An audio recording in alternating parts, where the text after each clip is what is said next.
Kwa majina ninaitwa Joseph Njuguna Kiraio, na mimi ni mzee ako na miaka 73 na ni mkimbiaji wa mbio ndefu.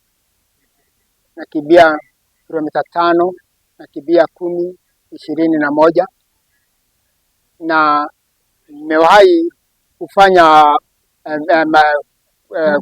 kwa mbio nyingi katika Kenya, lakini sijawahi kufanikiwa kutoka nje. Na miaka 73 na bado ninakimbia. Hiyo miaka yote ninakimbia. Ninafanya hivyo kwa sababu ya mazoezi ya mwili yangu, na tena ninatumaini wakati mmoja, siku moja nitafanya jambo kwa Kenya na kwa mimi mwenyewe. Na ninatarajia sana kwenda mbio za nje, lakini sijawahi kufanikiwa. Na tuseme kama mwaka wa 21 wakati bara la Afrika lilikuja kufanyia michezo ya Masters hapa Kenya, nilichukulia Kenya 2 gold medals ambayo ni 10,000 meters and 5,000 meters. Ninaweka mtisha hata kwa wale vijana ambao wako nyuma yangu, wakijiweka tayari mwili yao, wasitumie vitu ambazo hazifai, pombe na masigara na nini.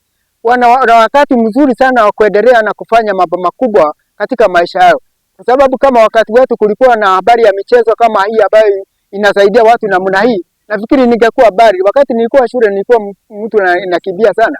Lakini wakati nimeendelea kuzeeka, nilifika wakati mmoja nikaona tena nimeanza kulemewa.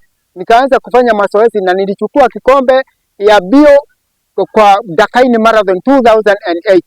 Na kutoka hapo nimefanya mazoezi mingi sana na kufanya mbio kwa sehemu nyingi.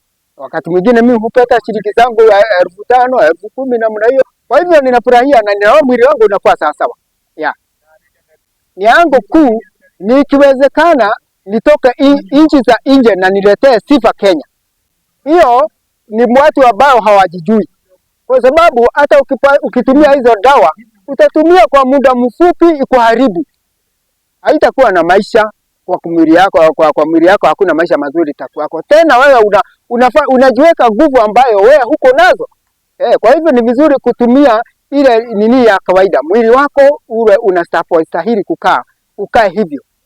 Naweza waambia wasijaribu hata kidogo kutumia hizo madawa. Watumie nguvu zao za kimwili, wakule vizuri na wasijitumie vitu ambavyo wataweza kuwasaidia.